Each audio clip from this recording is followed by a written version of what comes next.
What happens when one of Hollywood's most beloved icons walks into what he thinks is a friendly morning show interview, only to find himself ambushed by a host with a personal vendetta? This is the story of how Sylvester Stallone's appearance on Good Morning America turned into television history, showcasing a side of both men that the public rarely sees.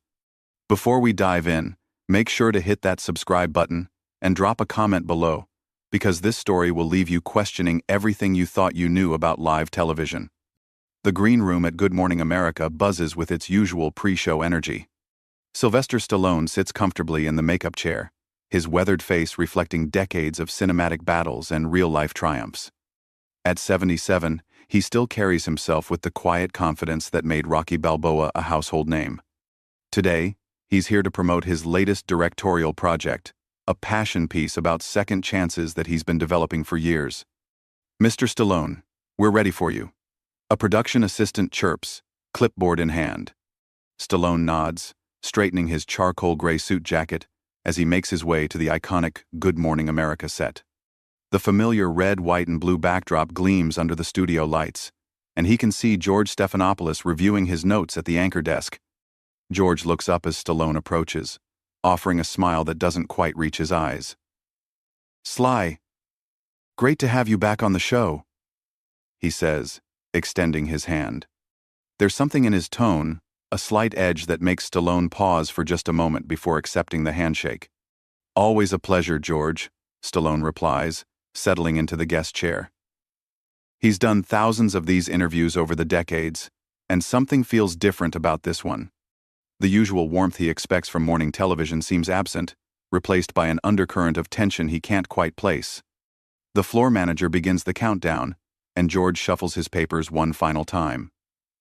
Stallone notices the anchor's jaw is set a little too tightly, his shoulders a bit too rigid.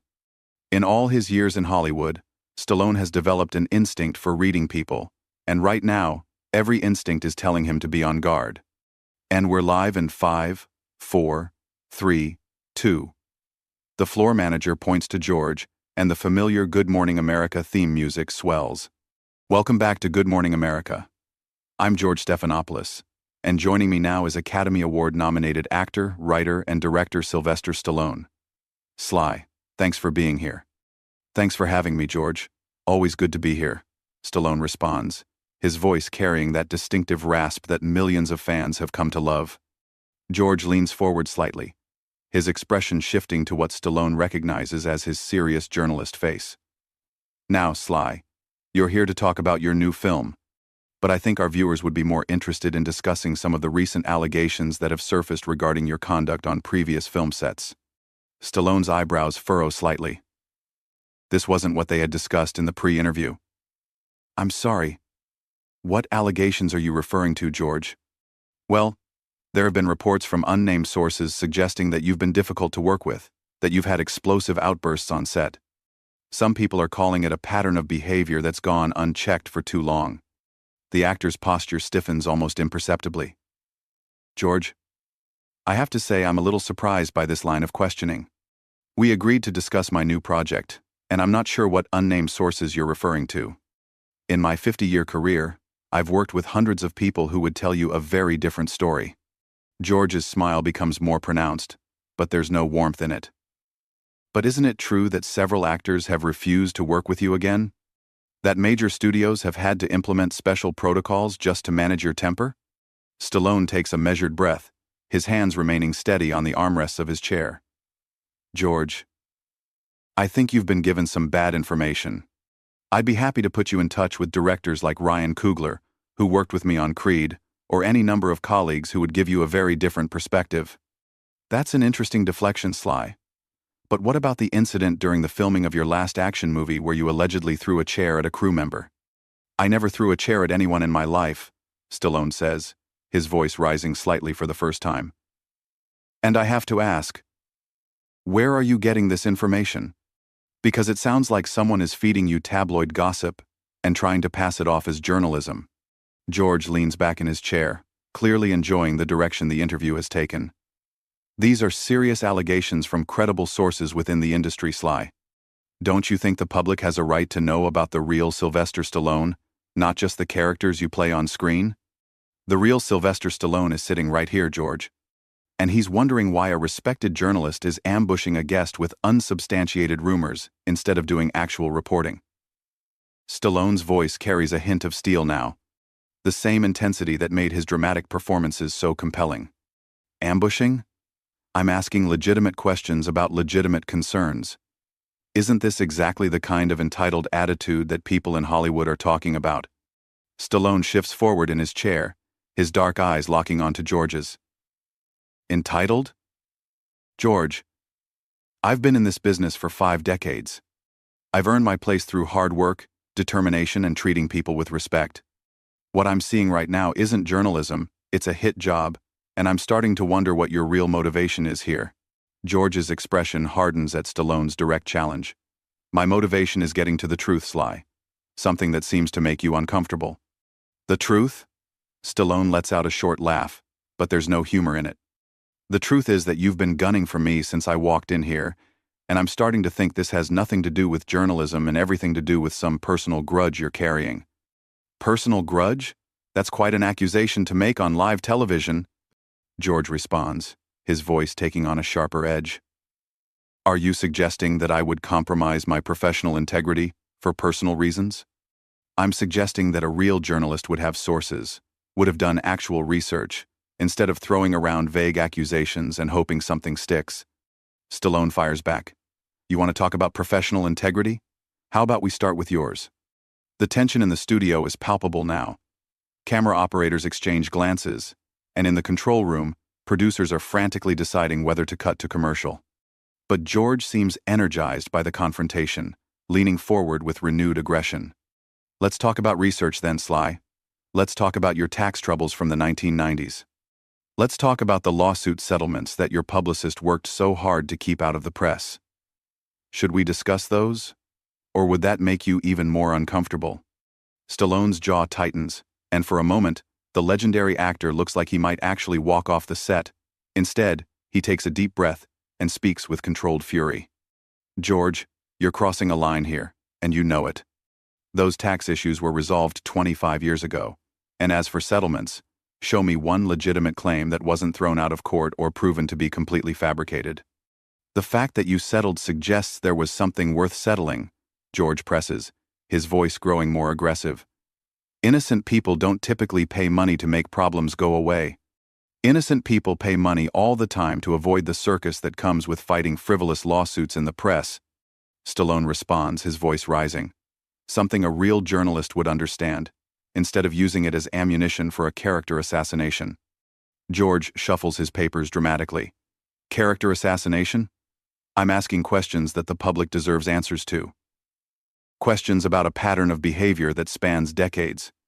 What pattern? Stallone demands, his patience clearly wearing thin.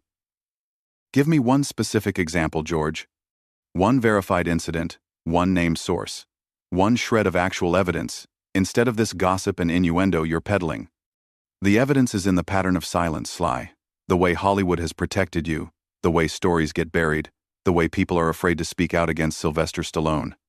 People are afraid to speak out against me? Stallone's voice cracks with incredulous laughter. George, I think you've confused me with someone else. I'm the guy who wrote Rocky because nobody else would give me a chance. I'm the guy who fought the studios tooth and nail just to star in my own creation. I'm not some untouchable Hollywood elite. I'm a working actor who earned every opportunity through blood, sweat, and determination. But that's exactly the image you've cultivated, isn't it? The underdog who overcame everything. What happens when that image doesn't match the reality? Stallone stares at George for a long moment, and when he speaks, his voice is deadly quiet.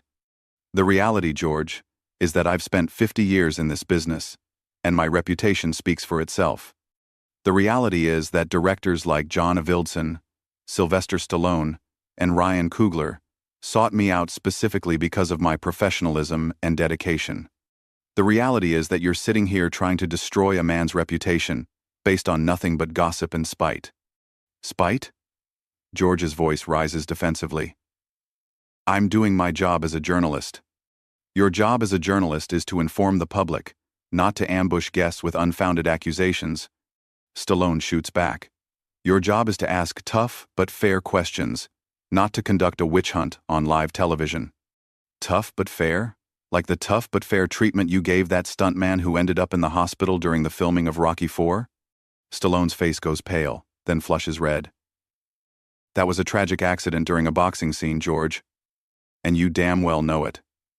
Dolph Lundgren hit me so hard, I ended up in intensive care myself. The idea that I would deliberately hurt anyone on my set is not just wrong, it's disgusting.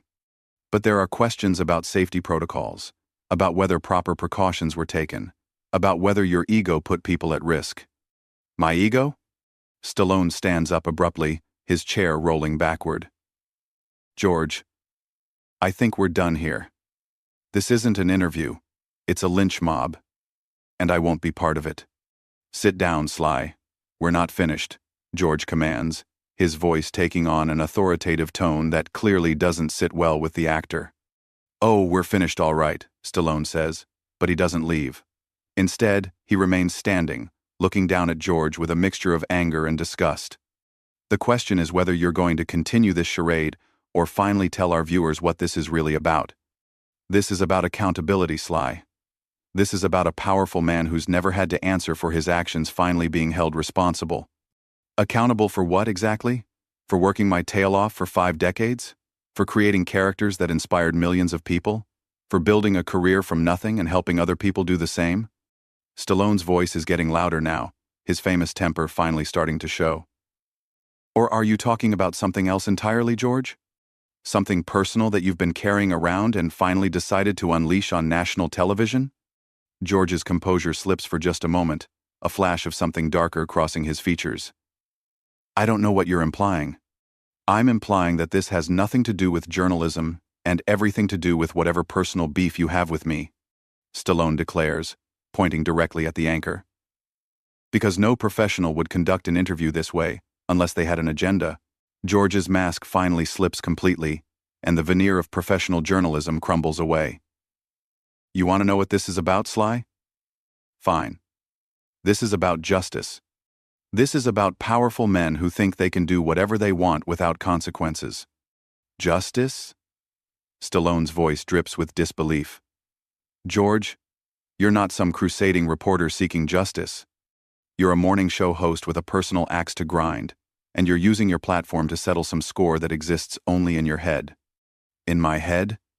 George's voice cracks slightly, revealing the raw emotion he's been trying to suppress. Tell that to my cousin, Maria. Tell that to her family when your security team had her arrested for trying to get an autograph outside your restaurant in Philadelphia. The studio falls dead silent. Even the camera operators stop moving. This revelation hangs in the air like a bomb that's just been detonated, and suddenly everything makes sense to Stallone. Your cousin. Stallone repeats slowly, his anger transforming into something closer to understanding. George, when was this? What restaurant? Don't pretend you don't remember. 2 years ago. She was visiting Philadelphia with her kids, your kids, George, and she saw you eating dinner. She's been a Rocky fan her whole life. Grew up watching those movies with her father before he died. All she wanted was a simple autograph, maybe a picture with her hero. Stallone's expression softens slightly. George, I sign thousands of autographs. If something happened with security, I assure you, it wasn't my intention to hurt anyone. Your intention? George's voice rises to nearly a shout. Your security team grabbed her, threw her against a car, and had her arrested for trespassing. A 40-year-old mother of 2 humiliated in front of her children because she dared to approach the great Sylvester Stallone. That's not how I operate, George. If that happened, it was security overreacting without my knowledge. I've never had anyone arrested for asking for an autograph in my entire career. But you didn't stop it, did you? You just sat there in your restaurant while they dragged her away. You couldn't be bothered to step outside and tell them to let her go. You were too important, too busy, too much of a big shot to care about some nobody from Queens. Stallone runs his hand through his hair, clearly struggling with this information. George, I swear to you, I had no idea this happened. If I had known, I would have intervened immediately. That's not who I am. That's exactly who you are, George explodes, finally losing all composure. You're so insulated by handlers and security, and yes, men, that you don't even see the damage you leave in your wake. Maria spent 12 hours in jail, Sly.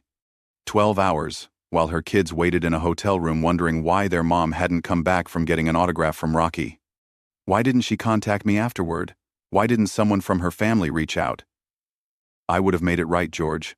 I would have done everything in my power to fix this. She tried. George's voice is raw with emotion now. She wrote letters. She called your management company. She tried to reach out through social media. You know what she got back? Form letters from lawyers threatening her with harassment charges if she continued trying to contact you. Stallone looks genuinely stricken. George, I never saw any of those letters. I have people who handle my correspondence. But something like this, they should have brought directly to me. Should have, would have, could have, George says bitterly. The damage was done. Maria went from being your biggest fan to being afraid to even mention your name. Her kids lost their respect for their hero, and she lost her faith in the idea that celebrities are just regular people who happen to be famous. So this whole interview, this ambush, it's all because of what happened to Maria? It's because of what you represent, Sly. It's because of a system that protects powerful people and crushes regular folks without a second thought. It's because you get to sit on talk shows and promote your movies while good people like my cousin get traumatized for the crime of being fans. Stallone takes a deep breath, and when he speaks, his voice is calmer, but filled with genuine remorse. George, I am truly sorry about what happened to Maria. Not just sorry that it happened, but sorry that I didn't know about it. Sorry that my team failed both her and me, and sorry that she suffered because of people acting in my name. Your apology doesn't undo the damage. No, it doesn't, Stallone agrees. But maybe we can do something that does. What's Maria's last name? Where does she live now? George hesitates, clearly not expecting this response. Why do you want to know? Because I want to call her personally. I want to apologize to her directly, and to her children. I want to find out exactly what happened that night, and make sure it never happens again. And George, I want to do something meaningful to show her that what happened was wrong. You think you can just throw money at this and make it go away? I think I can start by taking responsibility and then figure out what Maria needs to heal from this experience. Maybe it's financial help. Maybe it's just knowing that someone heard her story and cared. But whatever it is, she deserves better than what she got. George stares at Stallone for a long moment, as if trying to determine whether this response is genuine or just another performance. You're serious about this? Dead serious. And George, I want you to be involved in making this right. You know Maria, you know what she went through. Help me figure out how to fix this. And what about all the other questions I raised? The allegations? The pattern of behavior? Stallone meets his gaze directly. The allegations were garbage, George, and you know it. You threw everything you could think of at the wall hoping something would stick, because you were angry and hurting on behalf of someone you love. I understand that anger, even if I don't appreciate being on the receiving end of it. So, you're saying none of it was true. I'm saying that in 50 years of working in Hollywood, I've made mistakes, I've had bad days, and I've probably hurt people's feelings without meaning to. But I've never thrown a chair at anyone, I've never had people too scared to work with me, and I've certainly never had studios implement special protocols to deal with my temper. That was all garbage designed to make me look bad, and it worked. George looks down at his notes, the fight seeming to drain out of him. I may have gotten carried away. You think? Stallone's tone is dry, but not unkind. George, you just accused me of decades of abuse and misconduct on live television, based on nothing but your anger about an incident I didn't even know happened. The incident was real, Sly. Maria's pain was real. And so is my commitment to making it right? Stallone responds firmly. But next time you want to hold someone accountable, maybe start with facts instead of fiction. Maybe try journalism instead of a public execution. George nods slowly, looking genuinely chastened for the first time in the entire interview. You're right. I let my personal feelings compromise my professional judgment. We all make mistakes, George. The question is what we do about them. Stallone extends his hand across the desk. Help me make this right with Maria. George stares at the offered hand for a moment, then reaches out and shakes it. "Okay, Sly. Let's make it right." As the two men shake hands, the camera captures a moment of genuine human connection that neither of them expected when they sat down. The anger and accusations have given way to something more complex, a recognition that sometimes the real story isn't the one you plan to tell. "Ladies and gentlemen," Stallone says, looking directly into the camera, "sometimes live television shows you things you didn't expect to see. Today you saw two men who let their emotions get the better of them, but hopefully you also saw that it's never too late to try to make things right." George clears his throat, his professional composure returning. We'll be right back after this commercial break with more Good Morning America. As the cameras cut away and the commercial break begins, both men sit in the aftermath of what just happened, knowing that this conversation changed everything, not just between them, but potentially for Maria and her family as well. The story ends here. But if you enjoyed this wild ride through live television drama, make sure to hit that subscribe button and let me know in the comments, what do you think really motivates people to go after celebrities the way George went after Stallone in this interview?